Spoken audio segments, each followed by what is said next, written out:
आप देख रहे हैं आवाज़ इंडिया टीवी। हम आज़ादी का अमृत महोत्सव मना रहे हैं, यानी कि आज़ादी के 75 साल हो गए हैं। उसी तरह दलित पैंथर के भी 50 साल उसका भी महोत्सव मना रहे हैं। ऐसे इस दौर में, ऐसे इस वक्त में जहाँ देश में बेरोजगारी है, धर्मांधता है, जातिवाद है, और इस तमाम देश के इस आलम में हम चर्चा कर रहे हैं देश की आने वाली पीढ़ी के बारे में। इस देश में बोधिसत्व डॉक्टर बाबा साहब अम्बेडकर, इन्होंने जो संविधान दिया, जो समता स्वतंत्र बंधुत्व का यहाँ बेस रखा, और उनके ही नाती भीमराव जी अम्बेडकर यहाँ हमारे साथ है। भीमराव जी, आपका बहुत बहुत स्वागत। सबसे पहले पैंथर की जो लड़ाई है उसको 50 साल हो गए, उसकी आपको बधाई देते हैं। और जिस देश का संविधान बाबा साहब ने लिखा, उस देश की स्वतंत्रता को भी 75 साल हुए हैं, उसकी भी बहुत बहुत बधाई। लेकिन क्या सही मायने में हम आज़ाद हुए हैं? ये जो उत्सव हम मना रहे हैं, हमारी सरकारें मना रही है, हर घर पर तिरंगा लगना चाहिए, ये घोषणा की गई है, क्या वास्तव में इसकी ज़रूरत है आज? देश आज़ाद होके 75 साल हो गए जी। देश में 75 अमृत महोत्सव का ऐलान हुआ है। घर घर में झंडा तिरंगा फहलाएगा 15 अगस्त के दिन। नया फंडा आज इस सरकार ने लेके आए हैं। इन लोग को इतिहास बताना चाहिए। यही लोग हैं कि जिन्होंने 15 अगस्त को 1947 में कभी झंडा फड़काया नहीं। कई साल इन लोग के शाखाओं में तिरंगा फड़काया नहीं, तिरंगा को नतमस्तक हुए नहीं। और यही लोग हैं आज सरकार में आते समय आज तिरंगे का सम्मान कर रहे हैं। यह सब विरोधाभास दिखते हैं जी। इसमें कौन सी भी सिंसियरिटी नहीं है, देशभक्ति नहीं है, राष्ट्रवाद नहीं है। तब पॉलिटिकली माइलेज कैसे हमें मिलना चाहिए, ये इसकी पीछे ये बात है तिरंगा फैलाने की। एक है जो 2014 से ये परिवर्तन हुआ है, देश में एक सरकारें आई है, केंद्र में है, राज्य में है। जो सरकार का उन लोग का एक एजेंडा था वो अभी इम्प्लीमेंटेशन हो रहा है, ऐसा मैं समझता हूँ। कि इन्होंने कभी बाबा साहब को क्रांति को, कभी पिछड़े वर्गों को, जो बाबा साहब की क्रांति होगी, पिछड़ा वर्ग है, शेड्यूल कास्ट, शेड्यूल ट्राइब है, आदिवासी है, उनमें जो बदलाव आया, शैक्षणिक बदलाव आया, उनमें सामाजिक बदलाव आया, आर्थिक बदलाव आया, ये लोग नहीं चाहते हैं। यही लोग हैं कि जो बाबा साहब हयात थे उनको विरोध करने वाले थे, बाबा साहब के क्रांति को विरोध किया, बाबा साहब के विचारों को विरोध करने वाले लोग हैं। और 14 से वो जिनका हिडन एजेंडा था, छुपा हुआ एजेंडा था, वो लेके आज सरकार से इम्प्लीमेंटेशन कर रहे हैं।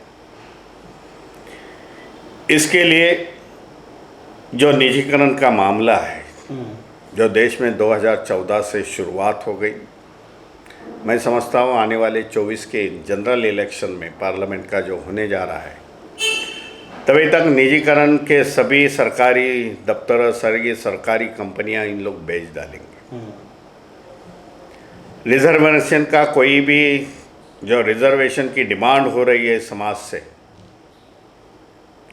बोले कि सरकारी नौकरियां ही नहीं, सरकारी कंपनियां नहीं है, तो रिजर्वेशन देने का सवाल ही किधर आता है। इन लोगों ने देखा कि बाबा साहब ने जो ऐलान किया था, सुशिक्षित बन जाओ, शिक्षित बन जाओ, समाज में शिक्षण और सुशिक्षित बनने के बाद सरकारी नौकरियां मिल गई, और उसी के वजह से पूरे समाज में क्रांति हो गई, सामाजिक आर्थिक क्रांति हो गई। वो पीछे जाने का जो हिडन एजेंडा है वो इससे है कि सरकारी नौकरियां और सरकारी कंपनियां बेचने के बाद कुछ बचेगा नहीं। प्राइवेटाइजेशन में रिजर्वेशन नहीं है। आज की भी बम्बई जैसे शहरों में देख रहा हूँ कि जब प्राइवेटाइजेशन में हमारे कैंडिडेट जाते हैं तो डायरेक्टली नहीं तो इनडायरेक्टली ये किस समाज से बिलोंग करता है ये देखते हैं। और फिर उसमें से वो सिलेक्शन होना नहीं होना, ज़्यादातर से सिलेक्शन नहीं होता, रिजेक्ट होते हैं। जो ये सरकारें आने के बाद यह देश में विषमता फैल गई, काफ़ी समय से विषमता है। एक दूसरे में देखने का जो दौर था वो बदल गया पूरा, मतभेद की भावना बढ़ गई इसमें। एक समाज एक बाजू में गया, दूसरे समाज को टारगेट करने लगे हैं। एक समय था कि मुसलमान समाज को टारगेट करने वाले आज वहाँ से उठ के वो शेड्यूल कास्ट, शेड्यूल ट्राइब के इंक्लूडिंग बौद्ध, आदिवासी, इन लोग को अभी टारगेट करने का दौर चल रहा है। इसके पीछे एक ही नीति है कि हम चुन के आ गए हैं, संविधान के माध्यम से हम कर रहे हैं, लेकिन इसके पीछे मैं ये देख रहा हूँ कि एक मॉडरेट डिक्टेटरशिप इस देश में आ रही, डिक्टेटरशिप्स है। जो रूलिंग पार्टी है उसका ही प्रेसिडेंट बोल रहा है कि हमें अपोजिशन रखना नहीं है इस देश में। बहुत शॉकिंग न्यूज़ है भाई। यहाँ लोकशाही है, लोकशाही में अदर साइड होनी चाहिए, विरोधी पक्ष होना चाहिए, विरोध होना चाहिए, लेकिन एक जवाबदार नेता इस रूलिंग पार्टी का ऐसा बोल रहा है, उस पर कोई भी टिप्पणी आती नहीं। पार्लियामेंट में विरोध करते हैं, पार्लियामेंट के ढांचे में, संविधान के ढांचे में उनको निलंबित किया जा रहा है। सरकार के विरुद्ध बात नहीं हम कर सकते हैं, डायरेक्ट एफआईआर लग जाता है, देशद्रोही का कलम लग जाता है। ये सब उदाहरण है, मैं समझता हूँ इससे एक डिक्टेटरशिप, हुकुमशाह इस देश में चल रही है। बाबा साहब खुद कहते थे कि अपोजिशन बहुत मजबूत होना चाहिए, लेकिन आजकल जो हम अपोजिशन देख रहे हैं बहुत कमज़ोर दिखाई दे रहा है। वो कोई आंदोलन भी करता है तो बिल्कुल ऐसे लगता है कि वो दिल से नहीं कर रहा है। इस पर आप क्या कहेंगे? बहुत कमज़ोर अपोजिशन पूरे भारत में दिखाई दे रहा है। आने वाला समय मैं बोलता हूँ बहुत जो दलित है, पिछड़े हैं, शेड्यूल कास्ट के लोग हैं, आदिवासी लोग हैं, माइनॉरिटीज़ के लोग हैं, उनके लिए बहुत खतरे की घंटी है, ऐसा मैं समझता हूँ। बिल्कुल, जैसे कि हमने देखा कि जिस तरह से 2014 से आप जिक्र कर रहे हैं, एक विशिष्ट विचारधारा जो हिंदू राष्ट्र लाना चाहती है।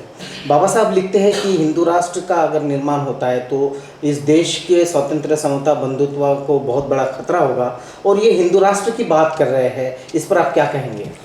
भारत के तमाम नागरिकों ने जी एक बाजू में धम्म रखना चाहिए, दूसरे बाजू में अपनी डेमोक्रेसी रखनी चाहिए।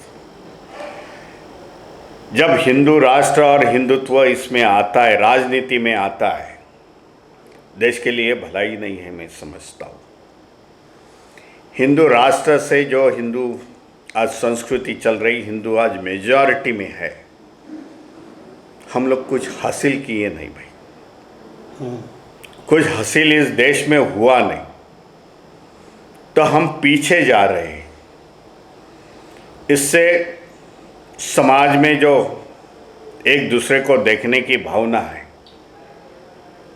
उससे मैं समझता हूँ ये ज़्यादा हो जाएगी। मनुवाद आगे निकल के आएगा हिंदू राष्ट्र होता है तो, और उससे मनुस्मृति आएगी, और मनुस्मृति में सभी को मालूम है कि चातुर्वर्ण सिस्टम आएगी, और उस चातुर्वर्ण में हम सब फिर से गुलाम हो जाएंगे। इसके लिए जो थेरी आज ये सरकार मान रही है हिंदू राष्ट्र की, गलत है, उसको विरोध होना चाहिए सभी सेक्शन से, और देश में डेमोक्रेसी चलनी चाहिए। पूरी सामाजिक देश के सामान्य लोग देखेंगे, देश के राजनीति पार्टी, उसके लीडर देखेंगे, एक डर की भावना है, पूरे समाज में डर है, भयभीत हुए हैं लोग। मैं बात करूंगा, मैं इस पर टिप्पणी करूंगा, पुलिस आएगी, एफआईआर करेगी, अंदर डालेगी, ईडी आएगी सबसे पहले तो। जिसके पास पैसा है उसको ईडी का डर है, जो टिप्पणी हमारे जैसे करेंगे हमें भी डर लगता है भाई एफआईआर हो जाएगा, बिना एनी इंक्वायरी, बिना एनी चौकसी से हमें अंदर डालना पड़ेगा, अंदर जाना पड़ेगा भाई। कोर्ट भी हमें उतनी सहायता नहीं मिलती है। आज देखा कई मामले हैं इस देश में, कोर्ट उतना खुल के आज निर्णय नहीं दे रही है। कहीं न कहीं जो बाबा साहब ने संविधान के माध्यम से इंस्टीट्यूशन खड़े किए हैं, फिर वो इलेक्शन कमीशन हुए, एनआरआई हुए, नेशनल इन्वेस्टिगेशन एजेंसी है, कैग है, यहाँ ऑडिटर कंट्रोल ऑफ इंडिया, इस तरीके के सब जो है एक हाथ में लेके बैठे। मीडिया है, इसमें मीडिया का रोल है। मीडिया खुल के आती नहीं, क्योंकि मीडिया के जो भी मालिक है वो सरकार को सपोर्ट कर रहे हैं। इस वजह से कोई भी न्यूज़, अपोजिशन की न्यूज़ आती नहीं। पैसे के जोर पर ईडी के डराने से और सरकारें आज गिरा दी जा रही है। महाराष्ट्र उसका उदाहरण जी। उसके बाद जो छोटे छोटे राज्य हैं, गोवा जैसे राज्य है, गोवा राज्य है, कर्नाटक है, कर्नाटक है, उसके बाद में अपना मणिपुर जैसा राज्य है, यहाँ गड़बड़ी करेंगे। जो ऐलान आज बीजेपी का प्रेसिडेंट ने किया है, नड्डा जी ने किया है, भाई हम लोग अपोजिशन ही यहाँ नहीं रखेंगे। डर लगता है कि 2024 के बाद इस देश की स्थिति क्या हो जाएगी। भाई देश में रहना है तो सभी शेड्यूल कास्ट, शेड्यूल ट्राइब, वंचित समाज, माइनॉरिटीज़, आदिवासी सब जन इकट्ठा, ओबीसी इकट्ठा आना पड़ेगा भाई। हमें बड़ी आने वाले समय में राजनीति की जंग लड़नी पड़ेगी, लेकिन एक विकल्प उसके सामने खड़ा करना पड़ेगा। आज के सामने मोदी जी के सामने, अमित जी के, शाह के सामने एक विकल्प होना चाहिए, एक चेहरा होना चाहिए। वो आज दिखता नहीं। बिल्कुल। और राजनीति जो पार्टियां है उसने इस पर गौर करना चाहिए, सोचना चाहिए।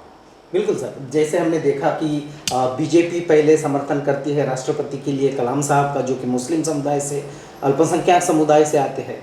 फिर कोविंद जी को राष्ट्रपति बनाया जाता है जो दलित समुदाय से है। अभी ट्राइबल जो है द्रौपदी मुर्मू जी, उनको राष्ट्रपति बनाया गया। तो ये सही में आरएसएस और बीजेपी का अल्पसंख्यक प्रेम है, दलित प्रेम है, ट्राइबल के ऊपर प्रेम है, कि एक छलावा है? आपको क्या लगता है? समाज में मैसेज जाना चाहिए कि भाई द्रौपदी मुर्मू जो प्रेसिडेंट जी है, भाई आदिवासी समाज की हम लोग ने प्रेसिडेंट बना दिया। कोविंद जी थे भाई दलित समाज के थे, लेकिन इन लोग से कुछ हासिल नहीं हुआ, कोविंद जी से कुछ हासिल नहीं हुआ। ये रबर स्टैम्प, क्योंकि ये रबर स्टैम्प जैसे रह गए, जो रूलिंग पार्टी बोलती थी वैसा वही चल रहा है। आज भी आने वाले समय में वही होगा। आदिवासी जो ज़्यादा करके पूरे देश भर में हैं, और जंगल ज़मीन पानी के बीच की उनकी लड़ाई है। मैं नहीं समझता वो लड़ाई ख़त्म होगी इनके मुर्गे से बिठाने से। इसके लिए भाई सभी जनता ने सोच समझ के आने वाले समय में अपना राजनीतिक फार्मूला, राजनीतिक जो कपट चल रहा है इस सरकार का, उस जानना ज़रूरी है। और अपने ऐसे छोटे छोटे मीडिया के माध्यम से जाना मैं समझता हूँ। बड़ी उम्मीद तो बड़े मीडिया से नहीं है, लेकिन छोटे मीडिया से ही ये उम्मीद हम लोग कर सकते हैं। जय भीम, नमो बुद्धाय। सारे कॉरपोरेट जो घराने हैं उन्होंने मीडिया पर कब्जा किया है।